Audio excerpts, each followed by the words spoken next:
buenos días, muy buenos días. Bienvenidos a la Agenda Pública. Yo soy Mario Campos y les saludo con mucho gusto en este domingo 29 de septiembre, el último domingo del presidente López Obrador, o el último programa en el que desde la Agenda tenemos al Obrador como presidente. Por cierto, el tercer presidente que nos toca despedir en la Agenda, porque antes estuvo el presidente Peña y antes nos tocaron creo que 3 años del presidente Calderón.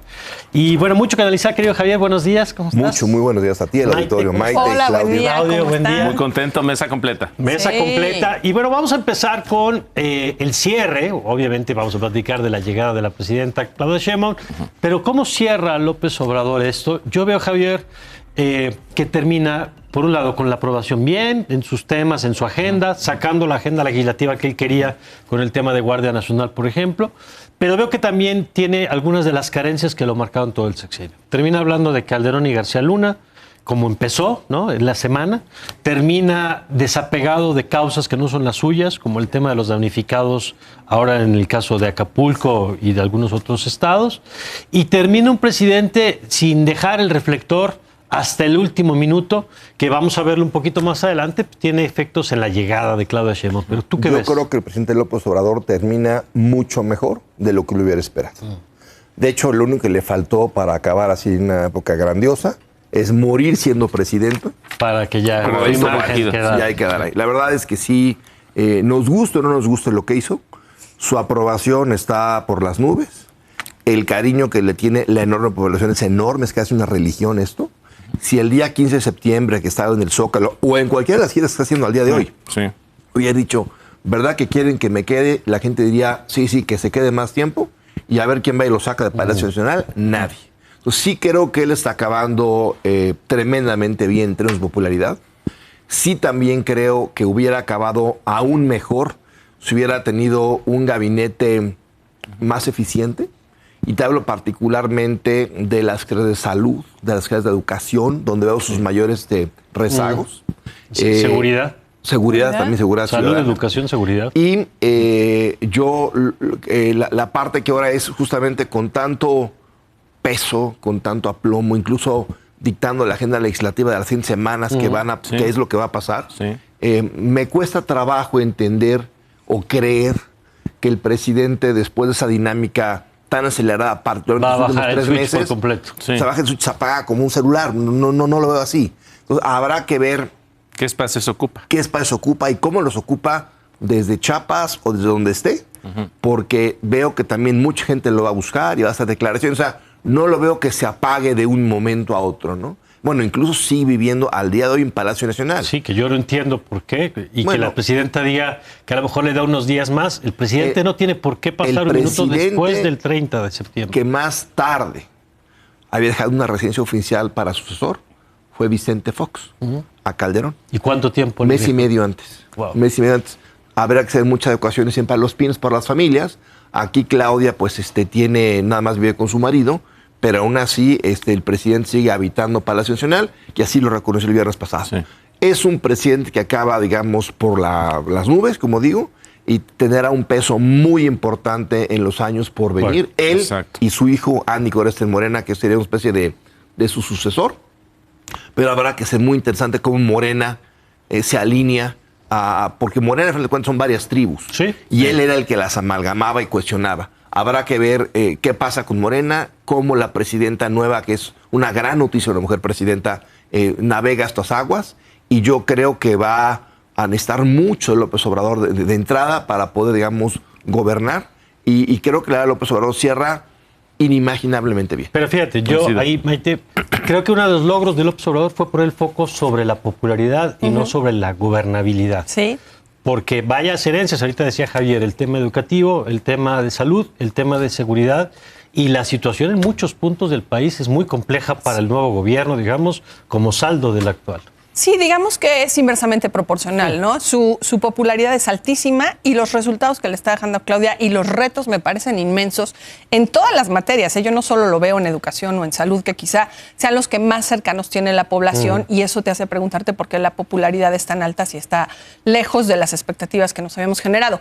Pero creo que para mí la seguridad es el tema clave. Creo que a Claudia le deja un país en muchas zonas en llamas. Lo que está pasando con el huracán en Guerrero, de alguna manera también te refleja el descuido que hubo para toda esta parte de ir rompiendo la brecha de desigualdad, ¿no? Guerrero yo creo que acabó peor de lo que estaba hace 3 sexenios. Entonces, el tema de la corrupción creo que fue una de las banderas más importantes de Andrés Manuel López Obrador, y aunque marginalmente la gente ve que está mejor, los hechos dicen lo contrario, ¿no? Vimos una administración pública, directas. Exacto, con todas estas prácticas que se habían intentado reducir y que ahora están completamente normalizadas, en donde las adjudicaciones son lo de hoy.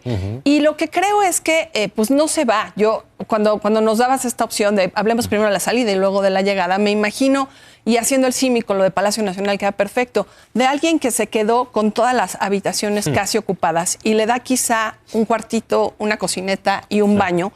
Lo que va a tener que hacer Claudia Sheinbaum es repartir con otros el poder. No lo tiene ella, no lo va a asumir por completo. Tiene obviamente un ejército hiperempoderado con esta última reforma de la Guardia Nacional. Tiene la concentración de los 3 poderes y tiene pues esta enorme buena percepción que tiene la población de Andrés Manuel López Obrador. La pregunta es si son para ella. Y me temo que ella no es la que va a poder ejecutar ese poder que ya dejó distribuido Andrés Manuel. ¿Se va o no se va? Yo creo que se queda. Si pudiéramos imaginarlo dejando partes suyas, pues las dejó así distribuidas en las diferentes habitaciones del palacio. Y Claudia no tiene las llaves. Claudia tiene las llaves de muy pocos espacios del cuarto, probablemente, ¿no? Me la quiero imaginar como como alguien que gestiona y tiene pocas posibilidades porque va a intentar abrir puertas que ella no puede abrir. El gabinete quedó completamente cooptado por el presidente. Y creo que también el hecho de que las Fuerzas Armadas tengan casi el 75% del presupuesto de facto para ejercer, tampoco le permite a ella tomar muchas decisiones. Entonces, creo que llega, o más bien la deja sin respetar lo que tendría que ser la autonomía de una nueva presidenta. Y vamos a ver, ahorita que pasamos a la siguiente parte, cómo lo tiene que recibir ella. A ver, Claudio. Pues narrativas de fin y principios de sexenio es interesante porque sí, vaya que es polar estos 2 relatos. Coincido con Javier en que el relato más generalizado, el relato más popular es el de la aprobación presidencial, y coincido que sale por rozando el 70% de aprobación. Eso no es fácil. Y es interesante porque en esta naturaleza extrema de los polos sobre la salida del presidente, el fin de su sexenio, estamos viendo exactamente esos 2 relatos que quise hacer como en primera persona. La primera es, el primer relato es: te cae muy bien, tienes una conexión emocional con él, no con su gobierno, le tienes cariño, lo vas a extrañar, lo quieres despedir bien y recordarás este sexenio probablemente como el mejor que te tocó vivir y será siempre referente para ti de un gran presidente. Y del otro extremo, en el otro polo, te cae muy mal, sientes una profunda animadversión y rechazo hacia él y hacia su gobierno y sus vocerías, le tienes tirria, no lo vas a extrañar, ya quieres que se vaya y recordarás este sexenio como uno de los peores sexenios que te ha tocado vivir hasta el momento. Perdón que te interrumpa, ahí tienes, en el primero tienes un 60% no que más. votó.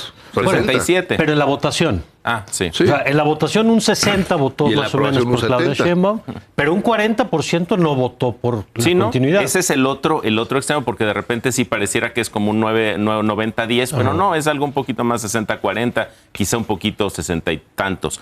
Ahora, es interesante porque este referente, este segundo relato, pues al final cualquiera de los 2 relatos lo que no niega es la realidad, que es el peso político que va a seguir teniendo el presidente una vez que deje de ser presidente de la República, pero va a seguir siendo el jefe moral, digamos, de Morena, y en ese sentido me parece que podríamos ver otro fenómeno que ya pasó en este país con Calles, ¿no? Con una especie de maximato que ojalá no suceda. Y los argumentos de ambos relatos son completamente, digamos, distintos. De un lado, pues colocó al pueblo en el centro de su comunicación, no de su gobierno. Habla con un lenguaje, digamos, popular, rindió cuentas como nunca en las mañaneras. Sí hubo apoyos para el pueblo en este gobierno, defendió nuestra dignidad frente a los digamos, los conquistadores españoles, ¿no? Todo este lado, digamos, simbólico, hizo obra pública para el pueblo de México, Dos Bocas, Tren Maya, el AIFA, y del otro lado, pésimo presidente, y de nuevo los argumentos son absolutamente lejanos, ¿no? Retroceso democrático e institucional, crisis generada de inseguridad, de salud, de educación, mayor opacidad en términos de rendición de cuentas, un gobierno que digamos, protegió mucha información para no revelarla, corrupción en su círculo familiar, político y gubernamental. En fin, pareciera que los argumentos, estamos hablando de 2 Méxicos distintos y de 2 salidas distintas. Yo creo que hay un evento que hay que cuidar mucho para ver el presidente qué tanto protagonismo quiere jugar. Es el martes, en la asunción de Claudia Sheinbaum como presidente de la República. Históricamente, el presidente constitucional y el presidente electo, ahora la electa, van hacia la tribuna por el pasillo central. Se pasan la banda del saliente al entrante y ya solo sale por el pasillo central el nuevo presidente. ¿Y el presidente saliente por dónde sale? Por la lateral. Vamos a ver. Que es muy simbólico. Ya desapareciste de la escena. Exactamente. Claro. Vamos a ver qué pasa que salen de la mano. En la transmisión. Esto es una ceremonia que se ensaya. Es algo que ya trae del rol de lo que va a pasar. López Obrador va a querer también salir por el pasillo principal o va a ir como todos sus antecesores por el lateral. Hay que ver ese momento. Fíjate, y déjenme detenerme en una cosa. Lo pongo el tema y ahorita regresando lo platicamos. Uno, el periodo de transición, y nosotros hemos visto por ejercicio profesional muchos años cómo crecen las figuras públicas, ¿no? Sí. Y a mí yo siempre he dicho que cuando conozco un candidato, una candidata, el primer día y el último día de la campaña es muy distinto. Se van empoderando, se van creyendo el papel. Pasa lo mismo en las empresas, ¿no? Un director, una directora nueva, no desde el día uno se ve que tenga todos los hilos de la organización, sino que lo va haciendo. Y aquí me parece interesante que no hubo este periodo de transición justamente por el protagonismo del presidente López Obrador, donde nunca vimos a Claudia Sheinbaum en este periodo. Entonces vamos a ver, ahorita lo vamos a platicar, cómo se construye una imagen o qué tendría que pasar por esto que decía Maite de si el poder se puede compartir. Yo creo que no, yo creo que el poder no se comparte y que el cargo no necesariamente es el poder, pero de esto platicamos ahorita. Yo tengo regresando mis puntos, ahorita platicamos. Vale.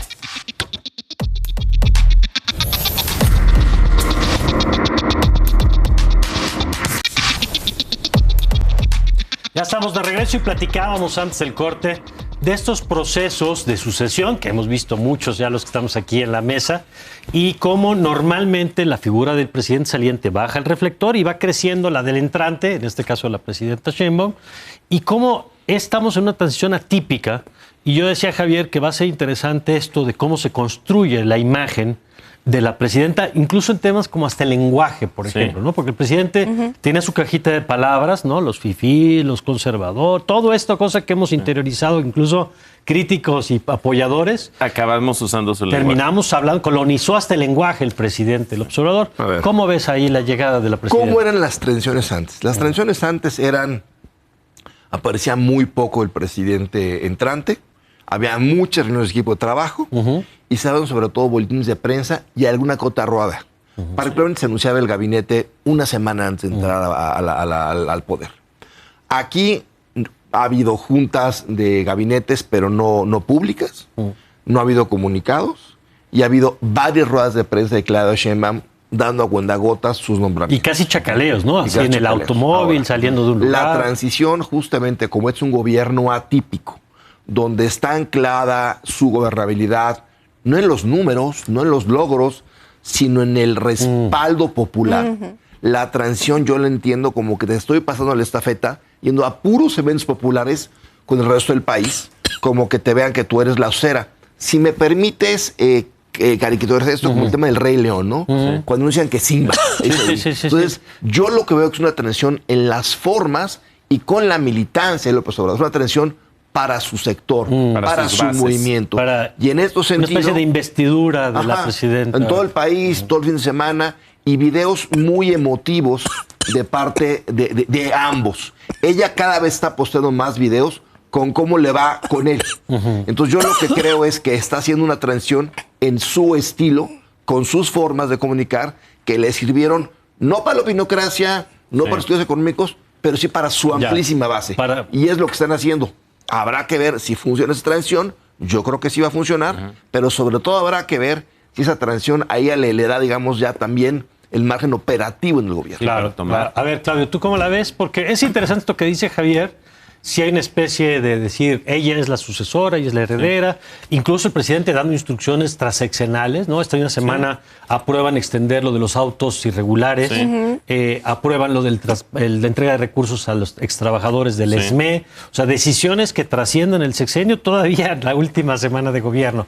¿Tú cómo ves la construcción de la imagen de la presidenta? Yo me gustaría concentrarme en el aspecto comunicacional porque tenemos que reconocer que el presidente López Obrador, nos guste o no cómo gobernó, lo cierto es que ha sido muy efectivo en términos de convencer a amplias capas de la población de su relato sobre México, de hacia dónde va México y de convencer en este discurso centrándose en el pueblo como destinatario, él como emisor y, digamos, poniendo en las palabras, como tú decías, un lenguaje muy popular, cercano, perfectamente comprensible, incluso en las formas. Aquí, Mario, lo hemos comentado, este rollo que se le criticaba, de repente oye, trae los zapatos sucios, ¿qué onda con la investidura presidencial? Sí, eso lo acercaba con su base, ¿no? Entonces, muy coherente en ese sentido. Y la gran pregunta es si Claudia va a poder, primero, tener las mismas habilidades de comunicación, hay dudas sobre ello. Segundo, las mismas capacidades de conexión con segmentos populares a través de otro tipo de lenguaje. Lo ha ido desarrollando, hay que decirlo, a lo largo de este sexenio y diría yo más en la campaña y ahora ya como presidenta electa, si vemos incluso hasta ciertos tonos que parecen los del presidente o que parecen querer replicar los del presidente y finalmente en sus plataformas o mecanismos de comunicación. Claramente la gran pregunta es si Claudia va a poder hacer suya la más poderosa plataforma de comunicación de este gobierno que son las mañaneras y mantener este ciclo, porque ya dijo que sí las va a seguir haciendo, pero vamos a ver si logra generar los mismos efectos. Que yo creo que no, comunicación. y yo esperaría que no, porque lo hemos dicho aquí, la mañanera era el espacio de gobierno, no era el espacio de comunicación, era el espacio de gobierno. Desde donde se ejercía el poder. Y simplemente un punto final, ¿dónde vamos a ver si dominó o no la mañanera? En su aprobación, tan. A ver, Maite. Yo creo que le va a ser muy difícil mantener esa aprobación con mañanera o sin mañanera. O sea, la figura de Andrés Manuel López Obrador es irrepetible, son muy distintos. Y aunque durante la campaña, digamos, y la transición misma, creo que había un paralelismo muy bien trabajado en donde ella repite las mismas palabras, incluso adoptó el mismo tono. Toda la campaña, ¿no? sí. Yo creo que siempre hablamos de los contenidos y poco del tono y mucho de lo que vincula emocionalmente a la audiencia y en su caso a la gente que apoya a Claudia o a Andrés Manuel tiene que ver con el tono, con la voz, con cómo la manejas y ella pues ya se mimetizó cada vez más con el tono de él. Creo que las mañaneras de ella pues no van a ser muy distintas ni en palabras, las tienen muy bien identificadas, las van a replicar en contenidos por lo menos los primeros meses. Lo que sí creo es que tiene retos y sé que nos podemos concentrar en la comunicación porque es lo que mantuvo Andrés Manuel así de alto y probablemente a lo que aspire Claudia independientemente de los resultados. Pero creo que ella tiene todavía más retos en términos de resultados porque tiene estas mega obras, el Tren Maya, no sé, cualquiera que se les ocurra, el AIFA mismo, que presupuestalmente tuvieron muchos problemas y que además pues no les han podido sacar el provecho que se les podrían sacar esas obras. Creo que además Claudia tiene el enorme reto de que su figura no va a poder compensar todas las otras carencias que la población va a empezar a tener, porque con un déficit millonario, ¿no? Una deuda altísima. Por un lado, pocos recursos, o sea, sí se estrechó mucho la posibilidad. Sí, los márgenes. ¿Qué tantos subsidios vas a poder mantener? ¿Qué tantos son sostenibles en el mediano plazo? Pensemos en los próximos 3 años. Esa distribución de recursos que hace sentir a la gente más cómoda, aunque no pueda atenderse en el IMSS, pero pues tu carterita tiene unos billetitos y eso sí te hace sentir más seguro. La verdad es que no sé qué tanto Claudia va a tener posibilidad de maniobra económica para poder sostener el nivel que se sostuvo este sexenio. A ver, ¿no? Déjame nada más entrar aquí el tema de Maile. Coincido con ella. Sí. Pero aunque le dije que hoy iba a estar en desacuerdo con ella. Ya te estoy esperando. Aquí estoy ya listo. Mira, Maite, hablas de la carterita. ¿Cuánto tiene? Pues la verdad, pues en teoría todas las carteras tienen un límite, un presupuesto. Sí. Pero algo está cambiando con respecto a cómo se manejaba la macroeconomía en México, que se acaban de aprobar esta semana nuevos proyectos sociales y vienen más proyectos sociales. ¿Con qué, Javier? Esta ¿Con qué semana dinero? se aprobó salario mínimo por encima de la inflación. El de jóvenes construyendo el futuro. Eso es un alto para básicamente el gobierno. El gobierno, lo que le paga a enfermeras, soldados, policías federales, en fin. Un salario mínimo profesional. Lo sube. Y las becas para los niños que no estudian, no trabajan. Y viene aparte ahora el programa de visitas domiciliares a tu casa de médicos. Vienen mujeres 60-64 años y una beca universal para estudiantes de escuelas públicas de kinder a preparatoria. O sea, la cartera se está... O sea, lo que quiero decir es que también estamos empezando probablemente a ver un giro de cómo se manejaba la macroeconomía, que López Obrador fue muy responsable en ello, a un giro por menos interés en la macroeconomía, incluso en el déficit, y el interés es en consolidar el control electoral, político. Sí. Entonces, eso es lo porque Hacienda había mandado un oficio al Congreso con los precriterios económicos que había que ahorrar el año entrante como 500,000 millones de pesos. Y no solamente no hay ahorros, hay más gasto. Claro. Entonces, hay que ver qué va a pasar ahí. Hay sí un cambio de paradigma que puede tener consecuencias, pero es claramente donde vamos. Pero entonces es la cartera más gordita porque va a haber más programas que recibir, pero la deuda más grande. Si no, ¿de dónde? La cartera más chiquita, es que tú hablas de la cartera de la gente. Yo hablo de la cartera de la gente. La del gobierno más gastada y la de la sí. gente más llena, digamos. Pero en un contexto económico complicado. Ese 60% del electorado pues va a seguir feliz. Va a seguir aplaudiendo. Entonces, creo que la narrativa se va a aclarar en eso. Pero ¿sabes qué? Es que es un tema, yo creo que vienen temas complejos, porque hemos visto cómo llega un nuevo presidente. Fíjate, yo he tenido algunas figuras del pasado en estos tiempos. El asunto de la detención de la quina, que para muchos estamos hablando de prehistoria. Sí. Pero cuando Salinas llega al gobierno y detiene al líder del sindicato, ¿no? Y luego me acuerdo con Peña, cuando detiene, por ejemplo, la maestra Elvester Gordillo, que son momentos donde los presidentes daban demostraciones de poder, que para adentro o para afuera, para los de casa y para los externos, decían, el poder lo tengo yo. Y yo creo que una cosa puede ser, lo decía María Marván el otro día y me pareció muy interesante, tú puedes tener el compartir el proyecto, pero no puedes compartir el poder. O sea, Claudia Sheinbaum puede compartir la misma visión del presidente López Obrador, pero no puede compartir el poder y tiene que quedar claro quién manda. Sí. Y eso yo creo que viene en tiempos interesantes. Hay quien dice que no va a pasar esto, que ella se va a mantener en el mismo marco de lenguaje, con el mismo equipo. Yo creo que si nos apelamos a la historia, quien está sentado en la silla presidencial termina diciendo algún día que quede claro que quien manda soy yo. A ver. El mágico poder de la banda presidencial, pero eso la pasado, verdad, yo no creo que suceda en este caso, porque sí ha pasado en otros ciclos, pero también en otros ciclos donde, digamos, moría el rey, vive el rey, ¿no? sí. Yo creo que ahorita estamos en un ciclo donde pues no murió el rey, viva la princesa o la reina, no sé cómo describirlo, pero sí, me parece que hoy vamos a ver cosas nuevas en estas transiciones.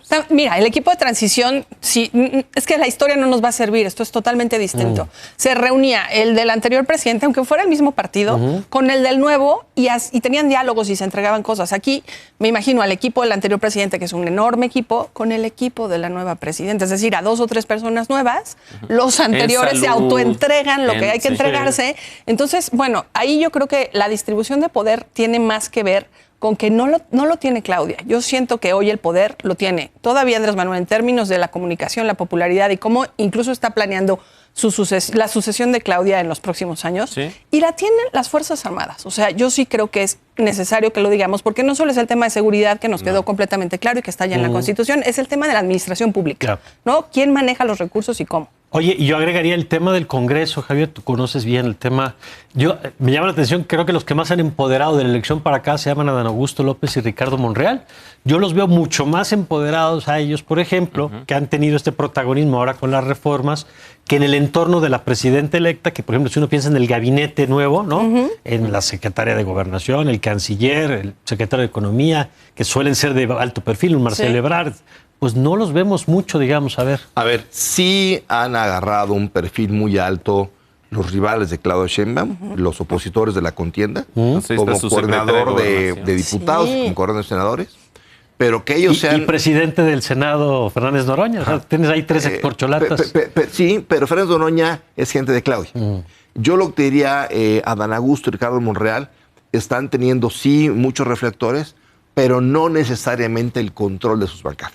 Ahí sí hay como que muchos movimientos. Entonces habrá que ver si logran tomar el control de la bancada, si la presidenta quiere que tengan ellos el control de las bancadas, eso habrá que verlo con mucho detalle. Ahorita yo básicamente los veo a ambos acabando el proceso de reformas instruido por López Obrador. Pero habrá que ver con quién va a llevar este nuevo gobierno la relación con el Congreso y cómo quedan ya en ese día a día Adán Augusto López y Ricardo Monreal. Sí hay mucha crispación en ambas cámaras, particularmente porque el reparto de puestos administrativos fue solo para gente de ellos. Y no hubo consenso con el resto de los senadores y diputados de Morena. O sea, que son cosas que aunque no se ven en público, abajo están. Hay bastantes fricciones, habrá que ver cómo se aterriza esto, particularmente en el Senado. Bueno, y habrá que ver cómo se empiezan a gestionar temas como la relación con Estados Unidos. Claro. Viene la elección, o sea, Claudia Sheinbaum toma protesta el 1 de octubre y el 5 de noviembre hay elecciones en Estados Unidos y en enero hay, no sé si el regreso de Donald Trump o Kamala Harris. Es decir, el escenario va a ser muy complejo y van a tener que empezar a tomar decisiones de inmediato. Sí, creo que le dejaron un poco complicada la relación con Estados Unidos. Ella ha ratificado la postura de Andrés Manuel López Obrador cuando de esto se ha tratado. Y creo que pues incluso los últimos raspones que se dieron con el embajador cuando la reforma al Poder Judicial también nos dicen que hay ahí mucho que coser y cicatrices que generar. Y la verdad es que habrá quien diga que a Claudia Sheinbaum le iría mejor con Trump que con Kamala. Yo creo que a México le iría mejor con Kamala, pero esas son ya posturas muy, muy personales. Y entonces Claudia sí tendrá que, de alguna manera, retejer la relación con Estados Unidos y habrá que ver ahora con el nuevo canciller cómo esto se genera, ¿no? Y habrá que ver cómo lidia con la eterna comparación de lo que habría dicho López Obrador, ¿no? Las dos grandes preguntas que me parece que tenemos en esta transición son, primero, si Claudia verdaderamente quiere diferenciarse, independizarse, de ser autónoma frente al poder de López Obrador, que yo la verdad no creo que le convenga ni quiera. Y la segunda es si quiere, si puede, ¿no? Porque el carisma no se hereda, el poder no se hereda, y por muchos símbolos que hay alrededor, pues al final ella tendría que agarrar ese poder. Bueno, pues la próxima vez que tengamos esta mesa será la presidenta, ya no electa, sino la presidenta constitucional Claudia Sheinbaum y el expresidente López Obrador, que esperemos esté viviendo en otro gran logro que no tengamos a una mujer presidenta. Sí, sea como sea. Sí, y que la deje el presidente, ya ¿no? Acabó su ciclo, pues, y su tiempo de renta de Palacio Nacional. De Palacio Nacional. Gracias, querido Javier. Buen día. Gracias, Maite. Gracias. Muchas gracias. Gracias, vamos a una pausa y regresamos. Más adelante Marta Lamas, Mauricio Merino. Va a estar Mauricio Mechulán también con nosotros. Ya está aquí listo. Así que mucho que compartirles todavía. Ya volvemos.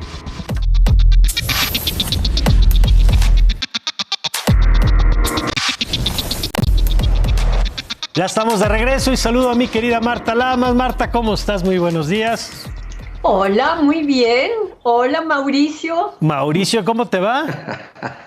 Hola, Marta. Hola, Mario. Oye, la diferencia de climas, porque veo a Mauricio en Guayabera y veo a Marta muy abrigada. ¿Cómo se ve que...? Sí, yo sí tengo frío. Que están en diferentes zonas del país. Bueno, querido Mauricio, arranquemos contigo.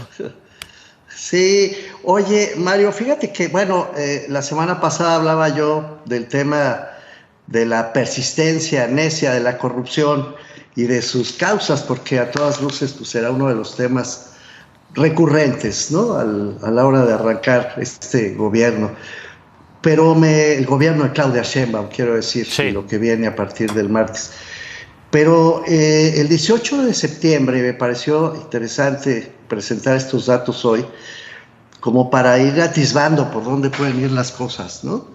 El 18 de septiembre pasado, en el Instituto de Investigaciones Jurídicas, se presentó un estudio que han venido haciendo un colectivo, una colectiva, que se llama Mejiro, como México, pero en lugar de la C, la R. Ok. ¿no? Esta organización tiene un observatorio anticorrupción desde el 2018. Y se han venido organizando para ver cómo evoluciona el tema en el país. Lo dirige alguien que a lo mejor, no sé, a Marta le resulta más familiar que a mí. Yo no, la verdad no había hecho contacto con ella. Se llama Fernanda Galicia. Fernanda Galicia es egresada de la Ibero, por cierto, Mario. Okay. Y se presenta a sí misma de una manera muy singular. Se presenta como feminista, militante feminista de distintos, por cierto, ámbitos del feminismo. Ajá. También como antimilitarista, se presenta como, en fin, se presenta como defensora del medio ambiente, se presenta como una especie de interseccionalidad, ajá, pero inversa, ¿no? Es decir, ya sabes, la interseccionalidad es este atributo que tienen tristemente algunas personas que pueden ser vulneradas o lo son por distintos rasgos de su identidad propia. Acá es al revés, ¿no? Es una militante de casi todas las causas, ¿no? Bueno, ella dirige Mejiro y presenta este estudio que se llama Las víctimas en el olvido, el debilitamiento de los sistemas anticorrupción de México. Ah, mira, qué bien, lo pusieron ahora en pantalla, es el estudio que se presentó. Me parece interesante, ahí te va, por los distintos datos. Primero, ella se refiere a los estados, ¿de acuerdo? Ajá. Y aquí yo quiero subrayar una de las entidades federativas por razones obvias, que es la Ciudad de México. Cómo se han portado los estados en relación con el Sistema Nacional Anticorrupción. No se nos olvide que el Sistema Nacional Anticorrupción es un mandato constitucional que está vigente. O sea, más allá de opiniones, puntos de vista, si no se cumple, se está incumpliendo la Constitución. Sí. ¿De acuerdo? Esto es inequívoco. Bueno, pues nos dicen esta colectiva, este grupo de mujeres sobre todo, que 84.84% de los sistemas hasta ahora, de los estatales, pues están incompletos. Falta alguna designación, están sin funcionar completamente. 84, o sea, 28 de 33 sistemas anticorrupción de los estados. Y entonces van al detalle. Hay comités de selección por mandato legal, constitucional. 23 de ellos están incompletos. Vaya. De 33, incluyendo al nacional, por eso son 33, 23 están incompletos. Pero específicamente, fíjense este dato, Campeche, Coahuila, Colima, Estado de México, Guerrero, Hidalgo, Michoacán, Morelos, Nayarit, Nuevo León, Oaxaca, Querétaro, Sonora, Tamaulipas, Tlaxcala, Veracruz y Ciudad de México no tienen ningún integrante. Vaya.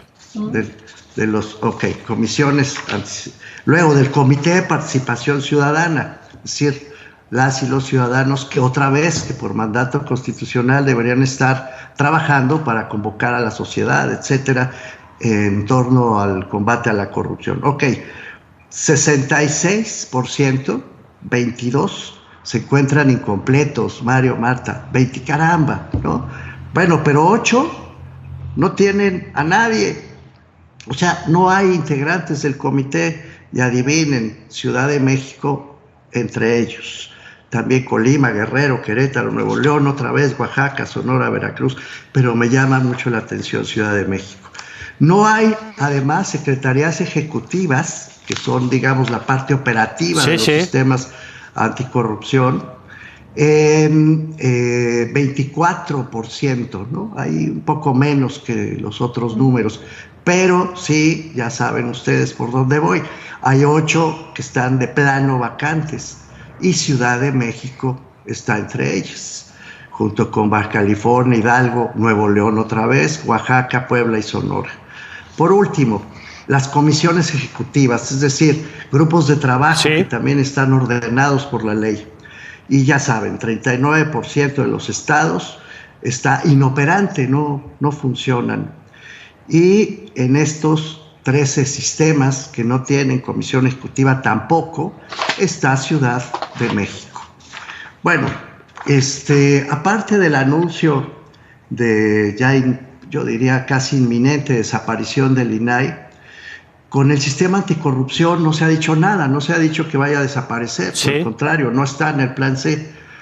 Pues sí, pero a mí me preocupa mucho que la Ciudad de México, déjenme ponerlo así, a la luz de estos datos y por cierto de nuestras propias investigaciones, pues sí, encabeza junto con Nuevo León, mira tú por dónde, la lista de los estados que de plano han desobedecido la Constitución en cuanto al cumplimiento de los sistemas anticorrupción. No, prácticamente lo han tirado a la basura por la vía de los hechos, no por la vía jurídica.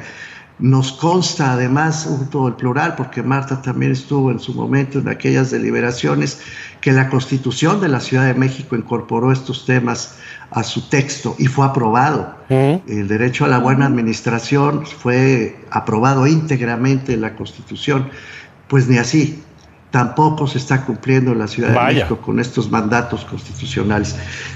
No sé si esto es un indicador, pero me preocupa. Pues sí. Si de por sí el combate a la corrupción está mal, cuando se baja a los estados se ve que está peor. Y entre ellos la Ciudad de México Pues está peor, entre los peores. Muy importante lo que nos dices, obviamente por la referencia a Claudia Sheinbaum, que ahora será presidenta en unos días, y de paso por la tarea que está para Clara Brugada, quien también habrá de asumir en unos días. Gracias, querido Mauricio. Vamos a seguir atentos a esto que nos dejas aquí en la mesa. Y vamos contigo, Marta. Bueno, fíjense que yo quiero hablar de lo que está pasando en Afganistán y lo que está pasando con los ojos del mundo sobre los talibanes en Afganistán. Hace un poquito más de un mes, a mitad de agosto, hubo una nueva resolución, una nueva ley del Ministerio de Vicio y Virtud de los talibanes en Afganistán, endureciendo lo que ya eran unas restricciones brutales a las mujeres que viven en Afganistán, no solo la manera en que tienen que andar vestidas, el cerrarles la educación a las niñas ya después de los 12 años. Ahora incluso las nuevas prohibiciones están hablando de que no se puede oír su voz en público, no pueden cantar, ni hablar fuerte, ni usar un micrófono, en fin, una serie de restricciones absurdas. Lo interesante es que hace 3 días en la Asamblea de Naciones Unidas hubo 3 ministras de Relaciones Exteriores, la de Canadá, la de Australia y la de Alemania, que plantearon que van a poner una demanda en el Tribunal de Justicia Internacional porque Afganistán, antes de que los talibanes ganaran el control hace 3 años, en el 2021, ¿no?, cuando ya se retiran las tropas de Estados Unidos, pero mucho antes, en el 2003, Afganistán como gobierno había firmado la CEDAW, que es la Convención para la Eliminación de todas las formas de discriminación contra la mujer. Y entonces, estas 3 secretarias de Relaciones Exteriores y el primer ministro de los Países Bajos, una persona de Holanda, van a poner una demanda del incumplimiento de la CEDAW a Afganistán.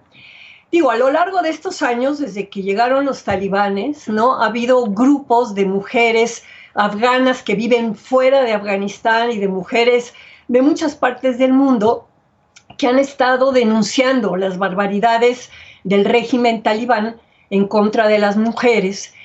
Y de alguna manera los gobiernos no han querido entrarle a pronunciarse al respecto.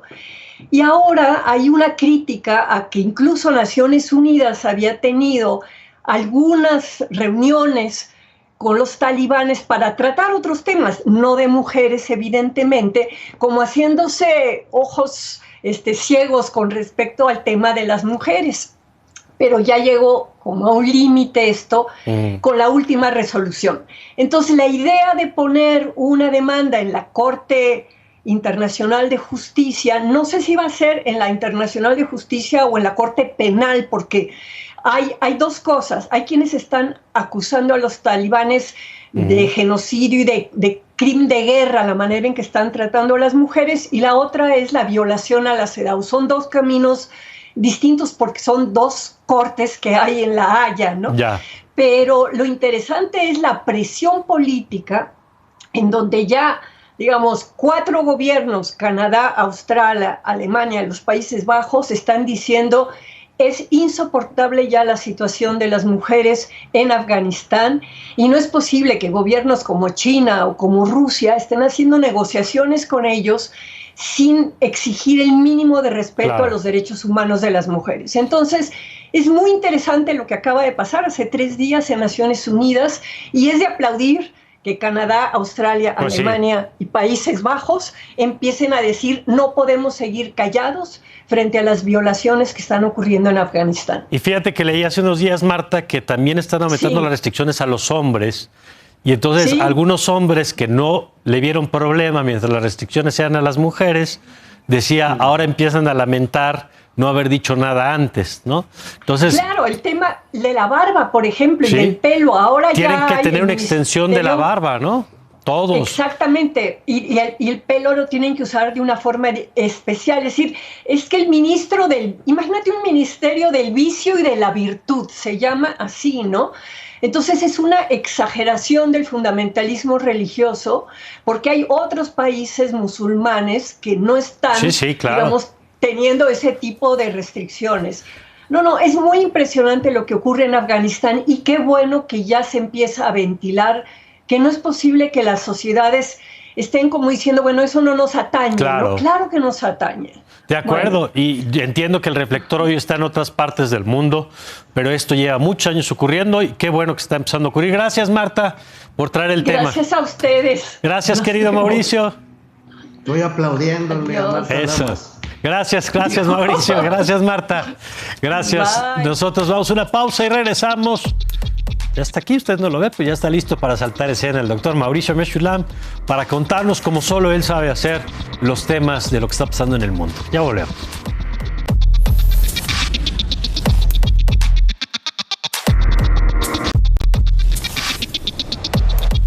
Ya estamos de vuelta y vamos con mi querido Mauricio Meshulam. ¿Cómo estás, Mauricio? Querido Mario, qué gusto saludarte. Oye, pues el tema se impone por razones obvias. Sí, ¿no? Otra vez tenemos que hablar de esto.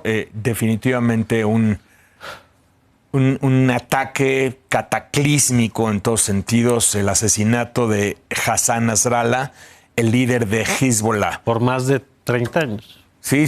O sea, estás hablando de un líder que asume el poder en 1992, pero además de ser una figura con un amplio conocimiento militar, él lo decía, yo soy experto en la sociedad israelí, o sea, con un amplio conocimiento de la sociedad israelí, con un amplio conocimiento de todos los factores en términos tácticos, estratégicos de su combate en contra de Israel. Él lideró la lucha de Hezbollah en contra de Israel en 2006 y él se adjudica haber tenido la victoria de haber expulsado a las tropas de Israel del Líbano en el año 2000, pero también en la victoria, por lo menos en esta especie de empate que ocurre en 2006. Oye, y un hombre que había mantenido un perfil, me decía, según leía, muy cuidadoso de sus apariciones públicas. Muy cuidadoso porque sabía lo buscado que era.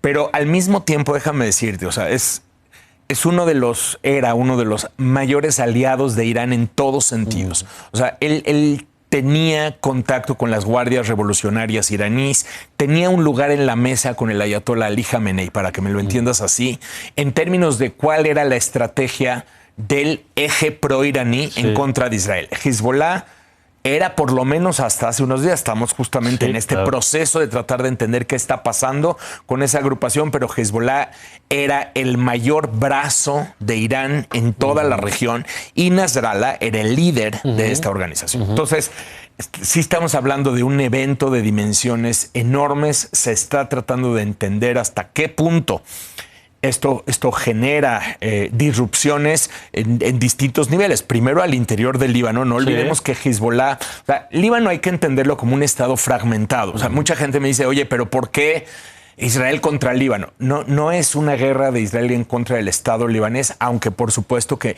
muchísimos ciudadanos libaneses civiles están muriendo en estos ataques.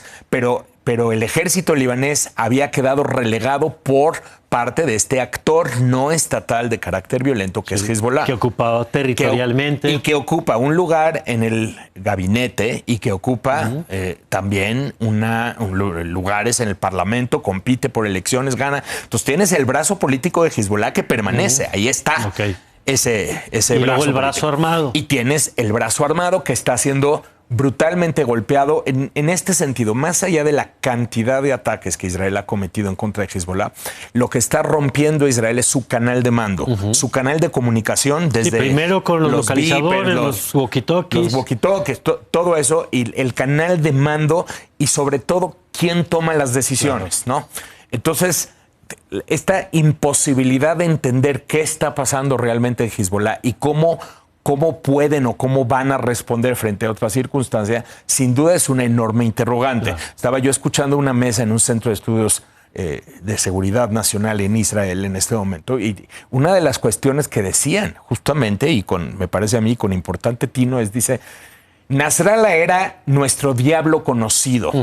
Él todo el tiempo estaba calculando, era un actor que se podía considerar racional en términos de porque calibraba la respuesta, por ejemplo. Cómo sopesas los costos y los beneficios y eso te permite a ti calcular. Hezbollah siempre hablaba en la voz de Nasrallah de la ecuación. Y esto de hablar de la ecuación, el cálculo, es lo que permitía a Israel tomar determinadas decisiones. El hecho de que ya no esté y que no esté una buena parte del liderazgo no necesariamente hace que una organización sea menos peligrosa. Claro, puede ser al revés. O sea, sí es importante hacer el análisis con cautela, porque hay personas que dirán, bueno, es que Hezbollah está siendo destruida, está siendo desmantelada. Sin duda esto representa un shock, y así es un cataclismo para la región y para Hezbollah. Pero más allá de eso hay que entender que esta organización conserva capacidades enormes. Antes de estos ataques tenía a más de 50,000 miembros en su ala militar, no en el ala política. Además de estos 50,000 militantes, Hezbollah tiene, hasta donde se calcula, cientos de miles de misiles balísticos, una parte balísticos, otra parte misiles cruceros. Y aquí entonces lo que estamos viendo es qué hace Hezbollah, qué hace Irán frente a toda esta circunstancia. Eso te preguntaba, porque vemos lo que ha ocurrido la última semana, las últimas 2 semanas, y no vemos la respuesta. No es que uno la desee, por supuesto, porque la guerra de mayor escala. Pero un poco lo previsible era que ante esto, y podría haber una respuesta en ese sentido, y no ha ocurrido. Y lo digo el caso de Hezbollah, pero también el propio caso de Irán, que muchos voltean a ver, a decir, le están pegando a sus milicias en Yemen hoy mismo, ¿no? Sí. Le acaban de pegar a Hamas en los últimos años, le están pegando a Hezbollah. ¿Qué pasa ahí entonces, Mauricio? Primero, sí hemos visto una respuesta, aunque es enormemente limitada. O sea, Hezbollah se mantiene lanzando decenas de misiles en contra de, sobre todo, la región del norte y poco más hacia el sur de Israel. O sea, entre el norte y el centro. No ha llegado a Tel Aviv porque no están tomando la decisión de atacar Tel Aviv todavía, ni atacar esa sección central de Israel. Entonces, hay una respuesta, pero es una respuesta limitada. Entonces, la pregunta es ¿por qué Hezbollah está decidiendo actuar limitadamente y qué está pensando Irán al respecto?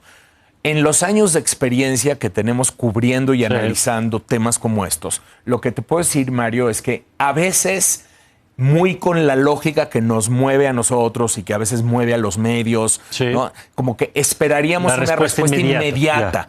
Más desde la venganza, más desde el corazón, más desde el estómago.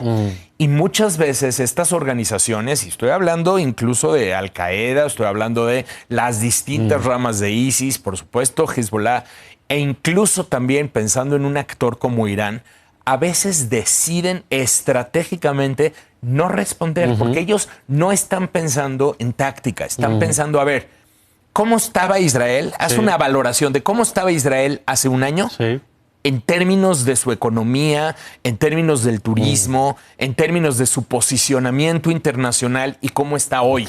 Entonces, desde cierta perspectiva, uno diría, bueno, Hezbollah debe desplegar todas sus capacidades, demostrar que puede atacar y dañar enormemente a Israel y que Irán también puede hacerlo, pero eso activaría una guerra mayor. Entonces, lo que tienes que preguntarte es, ¿quién se beneficiaría de una guerra mayor bajo las circunstancias actuales? O bien la decisión de, precisamente porque todo el mundo está esperando una guerra mayor, en este momento el canal de mando está muy roto en Hezbollah, entonces tal vez es tiempo de empezar una reorganización, una reestructura, pensando en cuáles son las mejores estrategias de largo plazo, pensando en Irán, por ejemplo, la posibilidad de todavía acelerar su proyecto nuclear y empezar a amenazar por otras vías. O sea, hay como muchos elementos que calibrar, porque definitivamente un ataque masivo por parte de Hezbollah o por parte de Irán en este momento va a llevar a una guerra mayor. Entonces, lo que tenemos que preguntarnos es ¿en qué medida la guerra mayor es estratégica para esas agrupaciones? Los actores van tomando decisiones en función de la estrategia. Pero todo esto, aquí lo que pasa es que mientras Hezbollah espera y mientras Irán espera, lo que está sucediendo y puede mover, ahora sí que toda la ecuación de lo que estoy platicando, es que Israel sigue atacando. Mientras estos actores esperan, Israel no para de atacar todos los días, porque lo que están viendo en Israel es esta oportunidad de que han necesitado a lo largo de todos los años de ahora sí cambiar completamente el balance de poder en la región. A partir de eliminar o disminuir notablemente tu capacidad de acción, tanto en coordinación como en armas, ¿no? Exactamente. En coordinación, en armas, en comunicación. Entonces aquí es en donde entra pues todos los factores. Además, digo, también considerar que si Irán decide meterse a defender a su aliada, Sí. hay un escenario mediante el cual Estados Unidos podría intervenir. O sea, Ya existe están los portaaviones, ya está todo lo que manda Estados Unidos. Hay una posibilidad y todo esto está siendo calibrado en este momento. Así que tenemos que darle seguimiento día con día, Sí, Mario. casi hora a hora, ¿no? Así Casi es. hora con hora. Así es. De cómo va esto. Gracias, querido Mauricio. Muchísimas gracias, querido Mario, y seguimos comentando. Gracias. Siempre interesante escuchar a Mauricio, más en estos tiempos que están pasando tantas cosas. Gracias a usted por habernos acompañado aquí en N+ Foro. Le invito a que siga con toda nuestra programación y ya sabe que le esperamos con todo el equipo el próximo domingo en punto de las 11 de la mañana. Yo soy Mario Campos y le deseo que tenga usted una magnífica semana.